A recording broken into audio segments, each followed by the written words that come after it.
آپ کو پتا عمر بن العاص ایک بہت بڑے جرنیل اور کمانڈر تھے.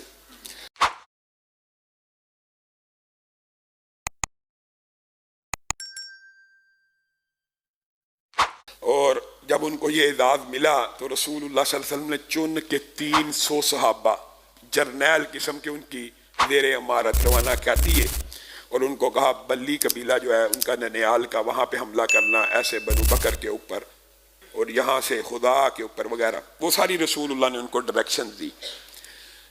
اب عمر بن العاص امیر بنا دیے گئے اور 300 جرنیل صحابہ ان کے ہمراہ روانہ کیے.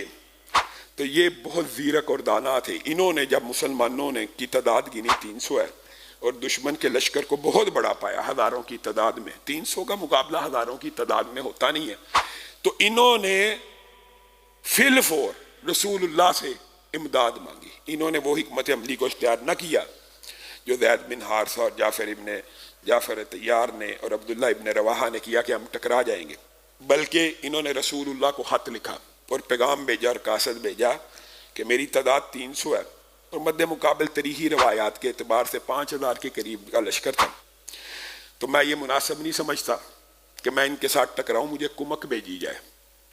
تو رسول اللہ صلی اللہ علیہ وسلم ان کی ذہانت و فطانت پہ خوش بھی ہوئے اور کمک بھیجی. تو کیا بھیجی؟ ابو عبیدہ ابن جراح، حضرت ابو بکر حضرت عمر کی قیادت میں 200 افراد کا لشکر مزید روانہ کیا. اب آپ بتائیں حضرت ابو بکر حضرت عمر جس لشکر میں شامل ہوں، حق تو یہ ہے کہ ابو بکر ان کے امیر ہوں، لیکن اس 200 بندوں کا امیر بنایا ابو عبیدہ ابن جراح کو، کیونکہ رسول اللہ جس کام کے لیے جس کو چنتے تھے وہ اہلیت دیکھ کے اور اس کی قابلیت دیکھ کے چنتے تھے. رسول اللہ صلی اللہ علیہ وسلم نے ابو عبیدہ کو امیر تو بنا دیا، لیکن ساتھ میں ایک لفظ کہا ابو عبیدہ ابن جراح کو، کیا ابو عبیدہ عمر بن عاص کو پہلے امیر بنا کے بھیج چکا ہوں، تجھے اس 200 کی ٹکری کا امیر بنا کے بھیج رہا ہوں، مہاجر صحابہ جرنیل صحابہ کا.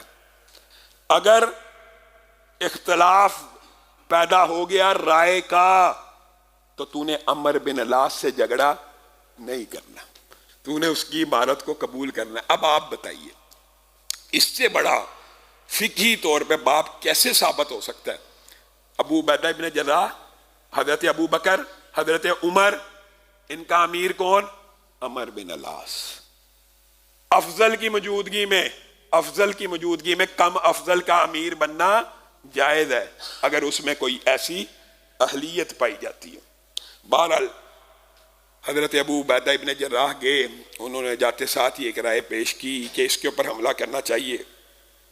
عمر بن العاص نے کہا میں ان کے اوپر نہیں کروں گا، میں دوسرے قبیلے کے اوپر کروں گا. جاتے ساتھ اختلاف پیدا ہو گیا.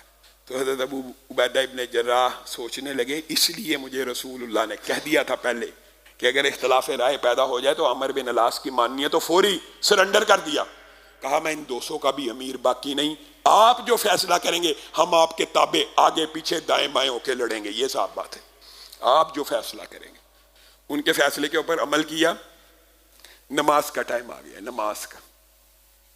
اب نماز ایک ایسی چیز ہے لا محالہ قدرتی اور فطری، آپ بھی یہ چاہتے ہیں کہ جب نماز کا ٹائم آئے تو سب سے بڑا جو متقی اور نیک اور عالم فاضل وہ مصلی امامت پہ کھڑا ہو.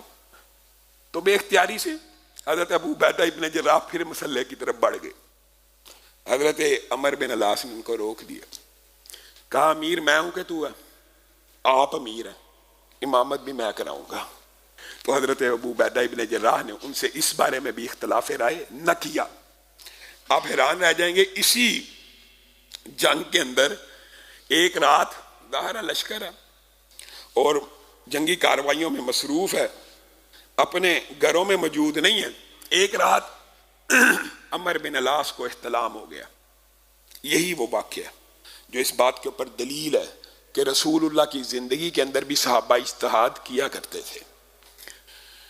عمر بن العاص کو جب احتلام ہوا، رات سرد تھی، شدید سردی تھی، آپ نے وضو نہ کیا اور آپ نے تیمم کیا اور باقی صحابہ نے وضو کیا. اکثر صحابہ نے وضو کیا اور عمر بن العاص نے تیمم کیا اور ساتھ ہی صحابہ کو آیت بھی پڑھ کے سنا دی کہ اللہ نے قرآن میں کہا اپنی جانوں کو ہلاکت میں مت ڈالو، اور مصلی امامت کے اوپر کھڑے ہو گیا، اللہ اکبر، پیچھے وضو والے کھڑے ہیں، امام کون ہے؟ تیمم والا۔ یہاں سے یہ بات ثابت ہوتی ہے کہ تیمم کرنے والا طہارت کو اگر تیمم کے طریقے سے بھی حالت مجبوری میں یا شرعی عذر کے اوپر کرتا ہے تو وہ باوضو لوگوں کی امامت کروا سکتا ہے، ایک جیسے طاہر ہے۔ نیت ہو تو تیمم والا وضو کے برابر ہے۔ یہ آپ کو کس نے کہہ دیا کہ تیمم کرنے کے بعد انسان جو ہے وہ پھر بھی وضو کی کم کیفیت؟ یہ فقہی ابواب اسلام میں موجود نہیں ہے۔ اسلام سیدھا کھلا اوپن روز روشن کی طرح یہاں ہے، حدیث واضح ہے۔ یہاں پہ عمر بن العاص کے اجتہاد کو جب وہ واپس گئے تھے رسول اللہ نے پسند فرمایا اور رسول اللہ نے قبول کیا، اور ان کی جنگی حکمت عملی کو بھی قبول کیا، ان کے مصلی امامت میں کھڑے ہونے کو بھی قبول کیا، ان کے تیمم کو بھی قبول کیا، اور امت کے اوپر قیامت تک کے لیے اس آسانی کو بھی قبول کر دیا۔ اگر شدید سردی ہو اور آپ یہ خطرہ محسوس کریں پانی استعمال کریں گے، نزلہ زکام یا بیماری کا اندیشہ ہے، تو آپ تیمم کر کے نماز پڑھ سکتے ہیں۔ لیکن اللہ کے فضل و کرم سے اب تو گرم پانی اویلیبل ہے معاشرے میں، یہ ان بدوی دور کی بات ہے۔ بہرحال تیمم کے عذر کو بھی قبول کیا۔ پھر ہوا یہ کہ صحابہ نے رات چولہے جلانے کی کوشش کی، تو عمر بن العاص سخت جرنیل تھے، سخت طبیعت کے تھے، جیسے آپ کے سامنے یہ دو واقعات رکھے گئے، میں ہی پڑھاؤں گا نماز بھی۔ یہاں پہ بھی حضرت ابو بکر، عمر، ابو عبیدہ ابن جراح جیسے لشکر میں موجود ہیں، اور آگ جلانے لگے ہیں ہانڈیاں پکانے کے لیے، اپنے آپ کو گرم کرنے کے لیے اور اپنی حفاظت کرنے۔ بند کر دو، کوئی ایک آدمی چولہا نہ جلائے۔ صحابہ نے کہا یہ عجیب بات ہے، یعنی امیر مقرر ہو گئے ہیں ہر بات میں۔ تو صحابہ نے جا کے رسول اللہ سے شکایت کر دی، اللہ کے رسول ٹھیک ہے آپ نے امیر تو بنایا تھا، لیکن اتنی بھی کیا سختی کہ ہم آگ جلانے لگے تو ہمیں آگ بھی نہیں جلانے دی، ہم سردی سے مر جاتے، کب کبا رہے تھے، ہمیں آگ بھی نہیں جلانے دی۔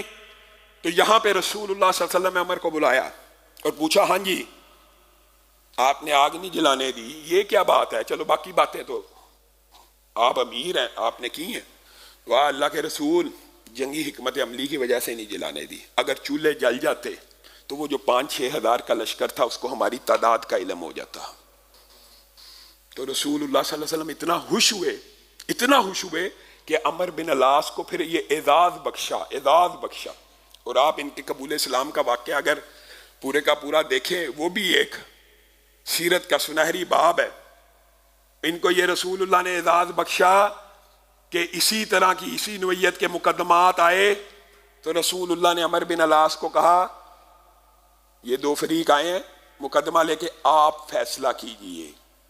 ان کی ذہانت، فطانت اور حکمت عملی کو دیکھ کر تو کہنے لگے اللہ کے رسول آپ کی موجودگی میں فیصلہ نہیں کرتا۔ کہا حق تو میرا ہے کہ میں فیصلہ کروں، لیکن آج اپنا حق آپ کو تفویض کرتا ہوں، میری موجودگی میں آپ فیصلہ کریں۔